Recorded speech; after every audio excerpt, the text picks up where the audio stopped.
rim ng 4 wheels, kinabitan ng pangmotor na gulong. Panoorin nyo po. Bali, ang kailangan niya dito po ay medyo maliit na gulong kasi pag malaking gulong ay sasayad na po sa tapalodo ng side wheel niya. Ito naman po ang sukat ng kanyang gulong na ikakabit po ay 110 80-14 po. Kaya ang gagawin natin dito mamaya ay papalapatin natin ito. Ngayon, ikakabit na natin po sa kanyang rim. Yan po ang gagawin natin ay lagyan natin ng konting padulas po para lumapat ang labi niya mamaya. Pero ganoon pa man ay napakaliit ang gulong na ito. Kaya sinisigurado natin ang bawat kilos natin para hindi tayo mahirapan mamaya maghangin sa kanyang maliit na gulong kasi malaki talaga ang distansya ng rim sa kanyang labi ng gulong. Kaya ang gagawin natin dito ay ikakabit muna natin ito sa kanyang rim para makita natin kung ano ang distansya ng labi nito kasi napakaliit talaga ng gulong na ikakabit natin dito pero kailangan itong ganitong size para sa side wheel ng kulong-kulong niya. Ito na, napasok na natin sa kanyang rim. Ito po ang distansya ng rim sa kanyang gulong po. Napakalapad po ang distansya. Maging man dito sa kabila po, yan po, ganyan po. Mahirap talaga hanginan ito kung wala kang diskarte. Kaya ang ating diskarte dito ay tatalian po natin ito para lumapat ang labi. Kasi kung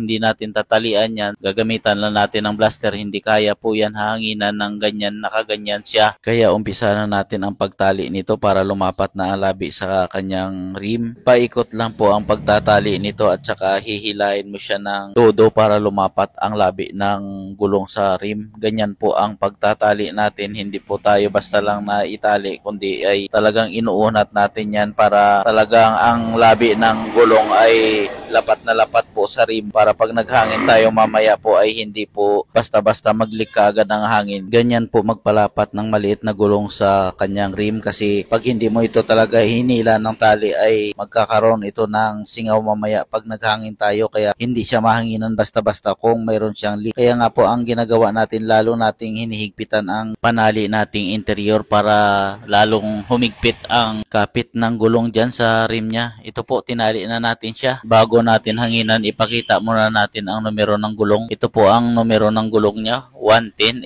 80-14 po. Ganyan po ang size ng gulong niya. Ngayon, pisil-pisilin natin muna ang gulong ng konti. Tapos ihiga na natin dyan para mahanginan na natin po ang gulong na tinalian natin. Yan po, direct po yan. Walang barbula po. Para bigla ang pagpasok ng hangin po. Yan po, nahanginan na po siya. Hindi na tayo nahirapan sa paghangin po. Ganyan po ang aming diskarte po. Yan, lagyan na natin siya ng barbula para matanggal na natin ang tali mamaya. Pinatalbog-talbog natin ang guma. Katunayan po na nahanginan na po natin siya. Ngayon po ipakita natin ang numero talaga ng gulong. Yan po 110 80-14 po. Ngayon tatanggalan na po natin siya ng tali. Ganyan lang po ang paraan namin sa paggawa nito na maliit ang gulong ipasok po sa pang 4 wheels na rim.